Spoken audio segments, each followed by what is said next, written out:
तो पादप आकारिकी एवं शारीरिकी है ना आपका बीएससी थर्ड ईयर का फर्स्ट पेपर स्टार्ट हो चुका है। थर्ड पेपर जो है वो खत्म हो गया है। थर्ड पेपर क्या था? टेक्सोनॉमी एंड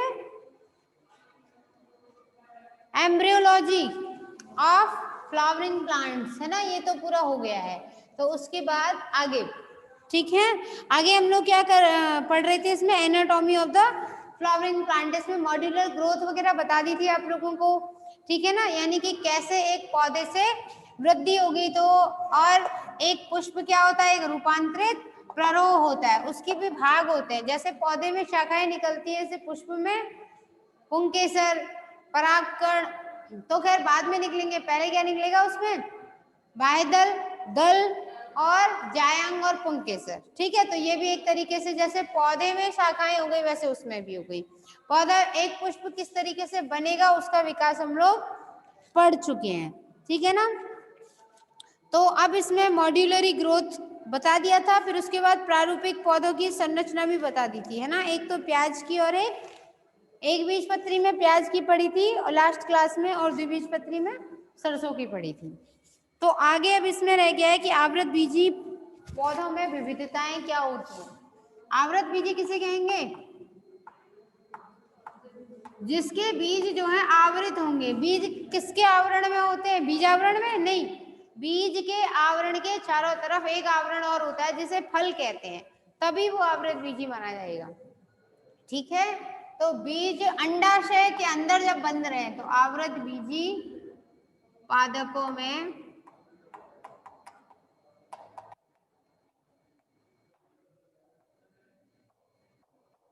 विविधताएं या विभिन्नताएं, ठीक है, ये पढ़ना है। अब विभिन्नताओं में क्या क्या चीजें आएंगी देखो। सबसे पहले तो सीधी सी बात है, जो आवृत बीजी पौधा होगा वो ज्यादातर पुष्पधारी होगा, पुष्प के भाग होंगे, ठीक है। ठीक है भाई, आज थर्ड ईयर ऑनलाइन के अलावा ऑफलाइन भी आई है, चलो अच्छी बात है, ठीक है ना। तो आप लोग अगर ऑनलाइन जो हैं उन्हें अगर दिक्कत हो रही हो तो आप परमिशन लेकर के बात कर लेना, ठीक है ना, कि आना है या जो भी आपकी क्वेरीज हो। आवृत बीजी पौधों में विविधताओं की बात करें तो किस तरीके से विविधता होगी इसमें? कौन सा पेपर चल रहा है? फर्स्ट पेपर, ठीक है ना। फर्स्ट पेपर का नाम क्या है? पादपों की आकारिकी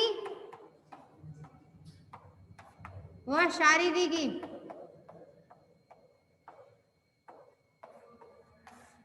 ठीक है ना, आकारिकी और शारीरिकी। तो ठीक है, अब इसमें विभिन्नताओं की बात करें हम तो कैसे कैसे दो प्रकार के अंग होते हैं। कायिक, कायिक का मतलब जो जनन क्रिया में भाग नहीं लेंगे, पौधे के वो सभी भाग जो जनन क्रिया में भाग नहीं लेते हैं वो हो गए कायिक अंग या कायिक वर्धी अंग बोलते हैं। इसके अंतर्गत जड़, तना, पत्ती, पुष्प नहीं आएगा, ठीक है ना, क्योंकि पुष्प तो है ही जनन संरचना, एक लिंगी हो या द्विलिंगी हो बात की बात है। दूसरे होते हैं क्या? जनन अंग। देखो जनन अंग में मुख्य रूप से क्या देते हैं कि पुष्प है, लेकिन पुष्प के भी भाग हो जाते हैं ना। पुष्प के भाग में क्या होगा, ये जैसे ये हो गया पुष्पासन, पुष्पासन के ऊपर ये बाहर क्या होते हैं, बाह्यदल, और बाह्यदल को बोलेंगे क्या, सेपल। और बाह्यदल के ग्रुप, बहुत सारे बाह्यदल होंगे तो उन्हें क्या बोलेंगे,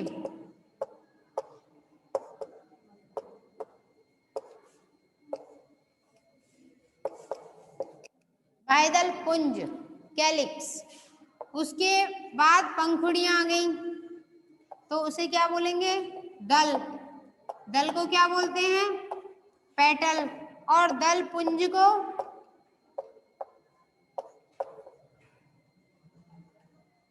कोरोला।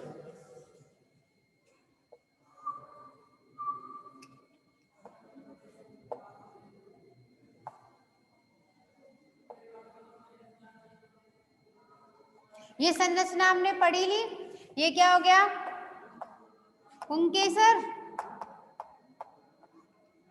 और ये क्या हो गया पुंकेसर में ऊपर वाला हिस्सा पराग कोश, पराग कोश, और नीचे वाला पुतंतु, और दोनों मिलके पुंकेसर। आई बात समझ? और यहाँ क्या, ये क्या हो गया नर संरचना, नर का सिंबल होता है ये, ठीक है ना, जब आपने टेक्सोनॉमी पढ़ी तब पढ़ा होगा। ऊपर टोपी क्या बन गई वर्तिकाग्र, वर्तिका के अग्र वाला भाग वर्तिकाग्र, ये क्या हो गया फिर वर्तिका।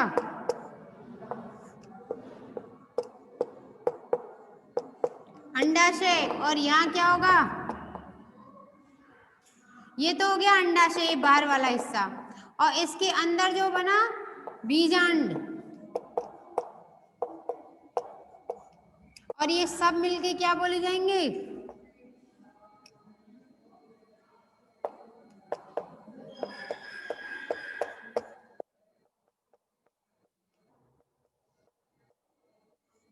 स्त्री केसर या जायांग। इसे अंग्रेजी में अकेले एक ही होता है तो उसे क्या कहते हैं कार्पल, या कार्पल का दूसरा नाम होता है पिस्टिल, और बहुत सारे जायांग सब मिलकर के क्या बोले जाते हैं ग्रुप गाइनोशियम। और पुंकेसर को क्या बोलेंगे एंड्रोशियम।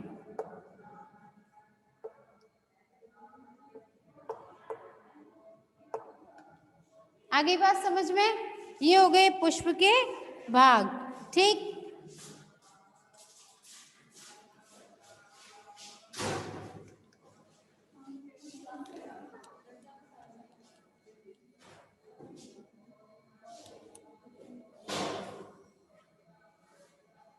ठीक है भाई, आगे इनमें तो हर पौधे में एक जैसी स्थिति नहीं होती है ना, आपको पता होना चाहिए। आपका थर्ड पेपर कंप्लीट हो चुका है पूरा, ठीक है, जिसका नाम क्या है टेक्सोनॉमी, ठीक है, टेक्सोनॉमी। और टेक्सोनॉमी का मतलब वर्गीकरण और भ्रौणिकी। प्रियंका तो अभी भी ऑनलाइन है।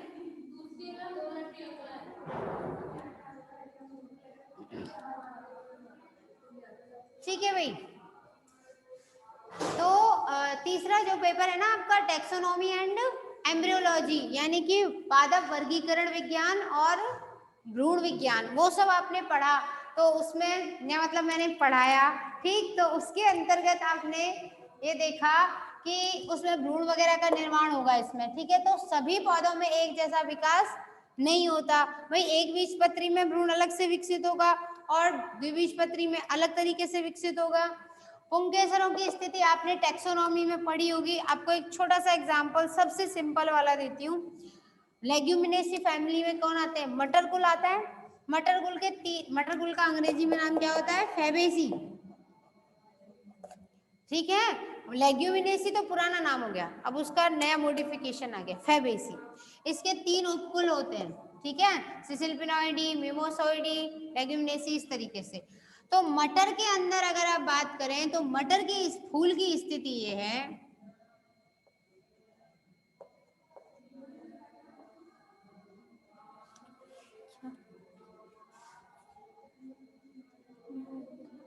मॉड्यूलिक ग्रोथ बतानी है, ठीक है, दोबारा बता दूंगी मैं, ठीक है सविता।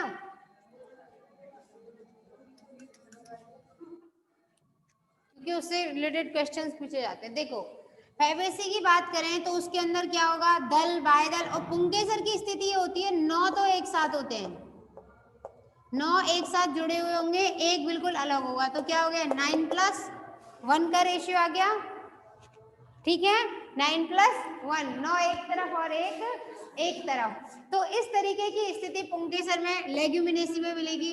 लेकिन सरसों की बात करें तो उसके अंदर क्या होगा 2 बड़े और 4 छोटे पुंकेसर मिलेंगे। तो बोलो अलग अलग स्थिति है कि नहीं है? तो इस तरीके से इसके अंदर क्या होती है विभिन्नताएं होती हैं।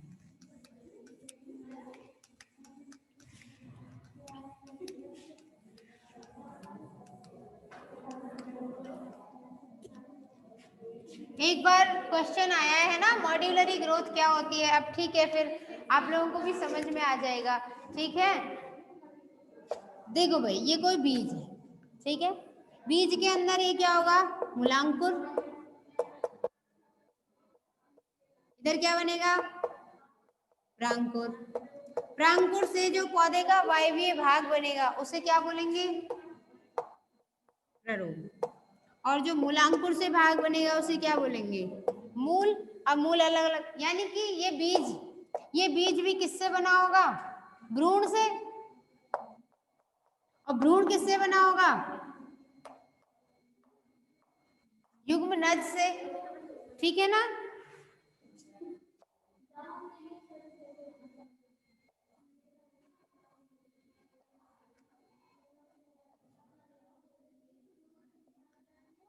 यहाँ से परागकण निकला, इसमें आया, और यहाँ पे क्या होगा, ये बीजांड से मिला, बीजांड के अंदर क्या होगा, अंडकोशिका, वहां से परागकण आया, इससे मिला, ये किस में बदलेगा, बीज में।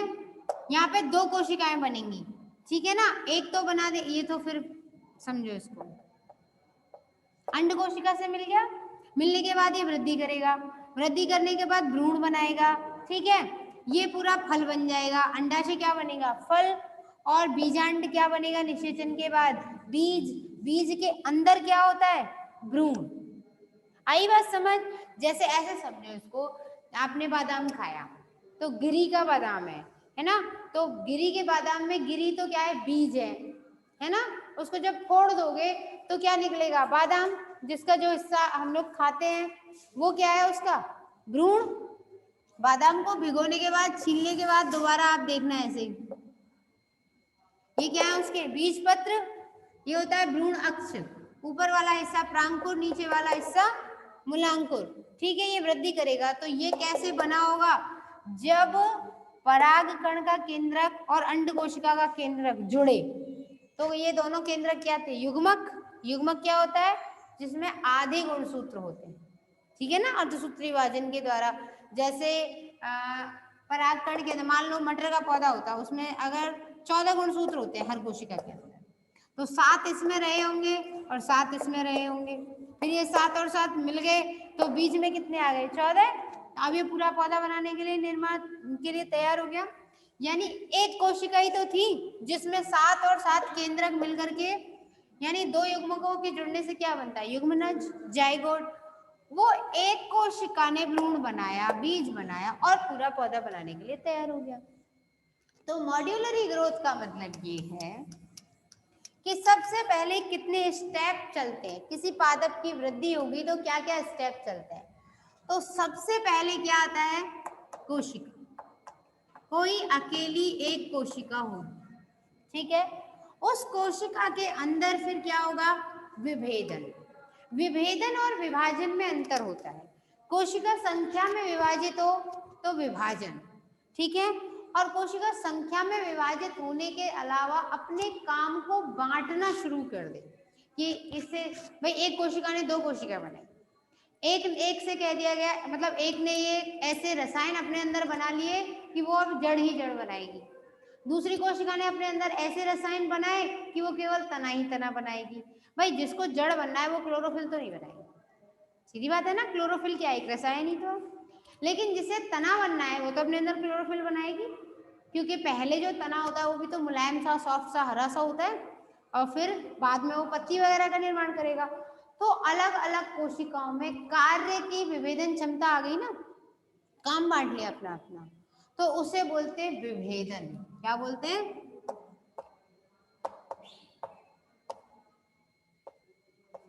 विभेदन। विभेदन किसके अंदर होगा, ज्यादातर विभेदियों तक, पहले तो एक ही कोशिका थी, फिर वो आगे विभाजित हुई, विभेदन हो गया। विभेदन के बाद इसके अंदर बहुत सारा विकास होगा, तना बनेगा, पत्ती बनेगी, तने के अंदर क्या क्या बनेगा, बड।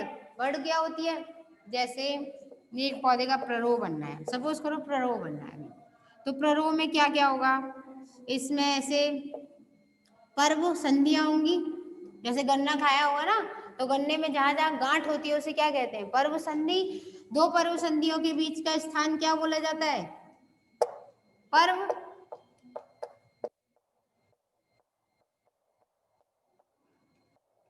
ये पर्व संधि से कोशिका आगे विभाजित होगी, है ना, आगे कोशिका विभाजित होकर के क्या बनाएगा, ब्रांचिंग करेगा, मतलब टहनियां बनाएगा। इसके अंदर फिर आगे बड बनेगी, वो बड फिर आगे यहाँ से फूल करके पत्ती में बदलेगा, इस तरीके से। बोलो बदलेगा कि नहीं? फिर पत्तियां बनने के अलावा क्या होगा, एक टाइम आएगा जब ये ऊपर वाला हिस्सा जो है, जो मेरिस्टेम था, मेरिस्टेम मतलब विभिज्योतक, शीर्षस्थ विभिज्योतक की स्थिति यही तो होती है। तो जब इस तरीके का विकास होता है तो उस विकास को क्या कहते हैं? मॉड्यूल, मेटामर, ये सब पढ़ोगे आप लोग। ये कल परसों ही तो पढ़ाए थे, समझ में नहीं आए थे शायद। जब ऐसी तने वगैरह की वृद्धि होती है तो फिर उसे क्या बोलते हैं? मेटामर। क्या बोलते हैं? मेटामर। मेटामर बहुत सारे विकसित हो जाएंगे, यानी कि बहुत सारी टहनियां हो गई, हर टहनी पर और पत्तियों के विकास की क्षमता, पुष्पों के विकास की क्षमता, फल के विकास की क्षमता आ गई, तो इस पूरे तंत्र को क्या बोलेंगे? मॉड्यूल। क्या बोलेंगे? मॉड्यूल। ये जो ग्रोथ का सिस्टम होता है इसे बोलते हैं मॉड्यूलरी ग्रोथ। ठीक है, मूल तंत्र का हो चाहे वो जड़ तंत्र का हो, इसे कहते हैं प्रारूपिक मॉड्यूलरी वृद्धि। इसे लिख लो आप लोग, नोट करो कभी, ऐसे लिखना, मॉड्यूल का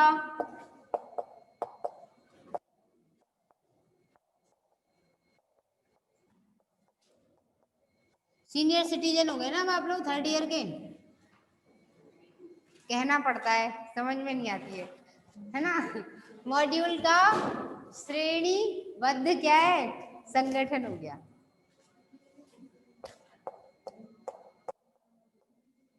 भाई ग्रेजुएशन की सीनियर क्लास है ना, सब तो छोटे हो गए आपसे।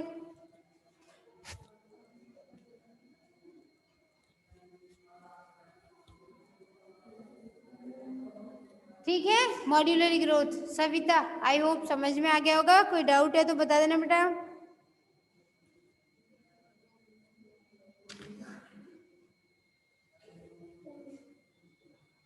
तो कोशिका, मेटामर और मॉड्यूल 3 ही होते हैं, और ये विभेदन किसकी वजह से होता है? विभेदन विभिज्योतक की वजह से।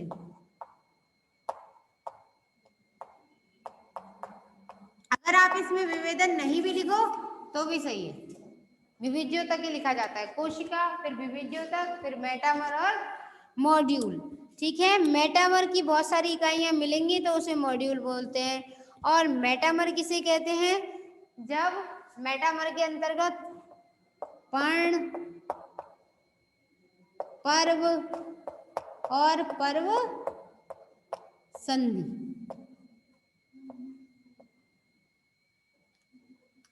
ठीक है, ये चीजें होती हैं। और मॉड्यूल क्या होंगे? बहुत सारे, अनेक मेटामर, अनेक मेटामर।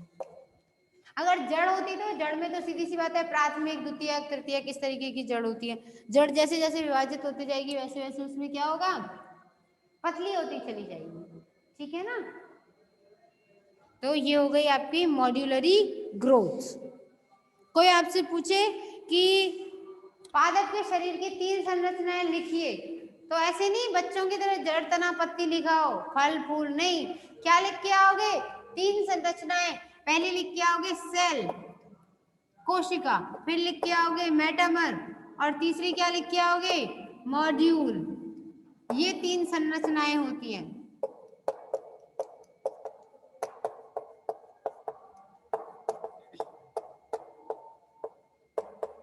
पादप शरीर की संरचनाएं, ये 3 लिख के आओगे, 1 नंबर का क्वेश्चन आ गया तो। ठीक है, आगे बात करते हैं। मूल तंत्र में मॉड्यूलरी वृद्धि होगी तो उसमें भी यही होगा, प्राथमिक, द्वितीयक, तृतीयक मूल बनेंगी। और अगर अपस्थानिक जड़ बननी है, अपस्थानिक जड़ तंत्र में क्या होता है? प्राथमिक मूल जो सबसे पहले बनेगी मूलांकुर से, वो क्या हो जाती है? रिड्यूस्ड, मतलब अपघटित, गल जाएगी, उसका पता ही नहीं चलेगा पहली कौन सी 3 में से, क्योंकि सब वो क्या हो जाती है? बराबर निकलती है। झगड़ा जड़ बोलते हैं ना उसे, अपस्थानिक है झगड़ा जड़। गेहूं में देखी होगी, सुनी तो होगी, कभी देखी नहीं होगी तो आज जाकर के गेहूं उखाड़ना है। एक तो होती है कि एक जड़ मुख्य जड़ है, तो वो तो होती है मूसला जड़। एक होता है कि पता ही नहीं चल रहा कौन सी जड़ इसमें मुख्य है, सब जड़ बराबर दिखाई दे रही है, तो उसे क्या कहते हैं? अपस्थानिक या झकड़ा जड़ ये होती है गेहूं के अंदर, उसमें भी यही स्थिति आएगी। पहले क्या आएगा, कोशिका, फिर कोशिका से क्या बनेगा, मेटामर। जड़ के अंदर परस्पर संधि तो होती नहीं है, लेकिन प्राथमिक द्वितीयक तृतीयक जड़ होती है। अगर एक मूल जड़ है तो प्राथमिक जड़, इससे दूसरी जड़ निकल गई द्वितीयक जड़, इससे भी तीसरी जड़ निकल गई तो तृतीयक। ये विकास इस तरीके से होता है उसके अंदर। और फिर ऐसे बहुत सारी जड़ें मिल जाएंगी, ये तो ये दोनों तीनों सब मिलकर के क्या बोली जाएंगी, मॉड्यूल। अगली बात समझ।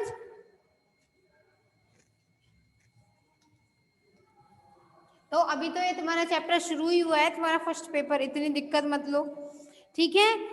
तो सबसे पहले आमाप में विविधता, मिटा दूं ना इसको, क्योंकि ये क्वेश्चन आप लोगों से पूछा जाता है। सबसे बड़ा पेड़ कौन सा है, सबसे लंबा वृक्ष कौन सा है,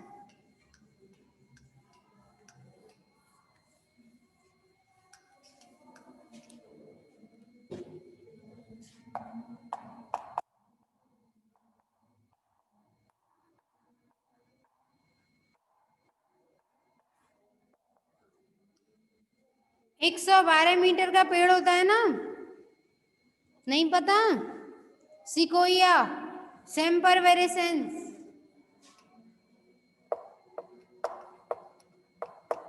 लिख लो इसका नाम,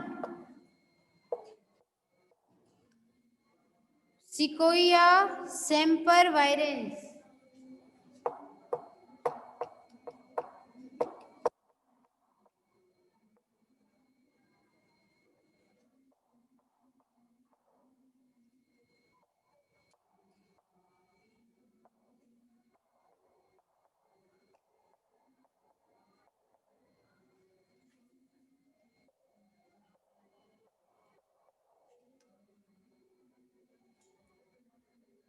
एक 112 मीटर लंबा होता है, ठीक है ना। और सबसे बड़ा और सबसे ऊंचा अगर कुल की बात की जाए तो कौन सा है, यूकेलिप्टस रेगनेस।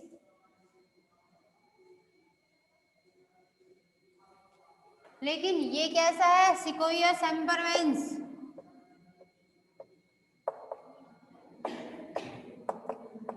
अनावृत बीजी जिम्नोस्पर्म है। इसके अलावा 114 मीटर लंबा होता है यूकेलिप्टस।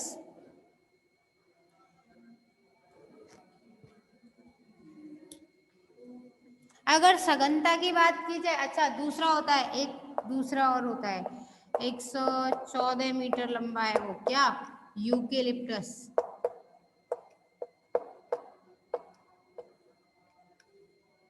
यूकेलिप्टस रेगनेस,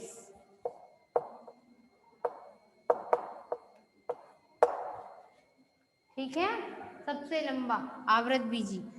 लेकिन इसमें क्या है, हाँ 375 फीट इसकी होती है। बीजधारियों में के बाद एक अनावृत बीजी पौधा भी है, ये दोनों ही अनावृत बीजी होते हैं। यूकेलिप्टस पता होगा ना, चीड़ देवदार के पेड़ होते हैं, यूकेलिप्टस का पेड़ होता है, जिससे कि लकड़ी को कागज बनाने के लिए काम में लिया जाता है, ठीक है, ये पौधे। इसके अलावा बात करते हैं क्या, सबसे बड़ा सघनता,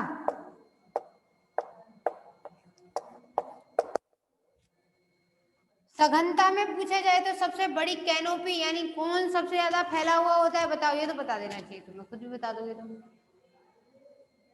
ऐसा पेड़ जिसकी शाखाएं बहुत दूर दूर तक फैली हुई होती हैं,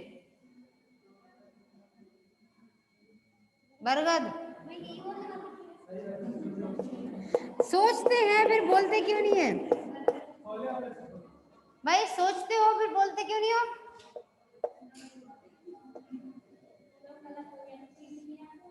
अरे भाई सीधी सी बात है, सही हो गया तो कोई अवार्ड नहीं दे रहा तुम्हें, और गलत हो गया तो कोई फांसी पे नहीं चढ़ा रहा, ठीक है।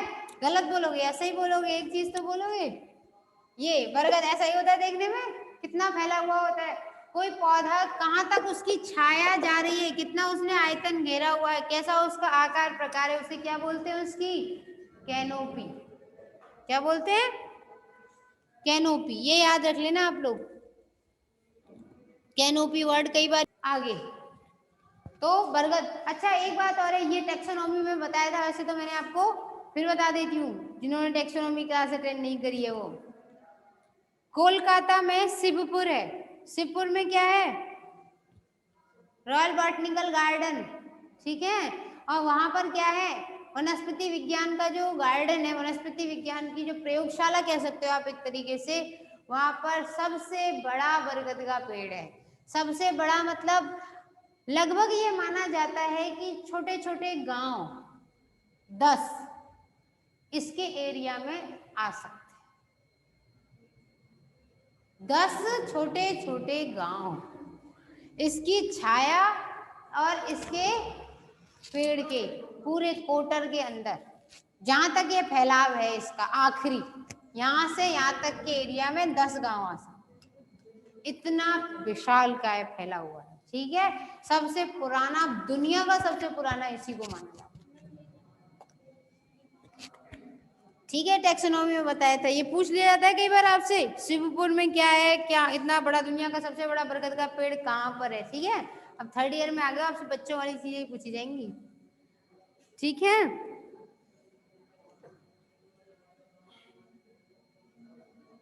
तो आकार हो गया, आकार के बाद आगे बात करते हैं। अच्छा एक बात और पूछनी थी आपको, कॉमन सी बात है, तो ये जो ये शाखाएं जैसी लटक रही हैं, इन पे लटक के झूला झूलते हैं कई बार बच्चे, है ना। ये जटाएं जो होती है बरगद की, वो क्या है, तना है, ये जड़ है, पत्ती है या डाली है, जड़, ठीक है। इन्हें स्तंभिक जड़, इन्हें जड़ बोलते हैं, ऊपर से जड़, मतलब जड़ क्यों, जड़ कब मानते हैं किसी को, आप लोग रिजॉइन कर लीजिए, ठीक है।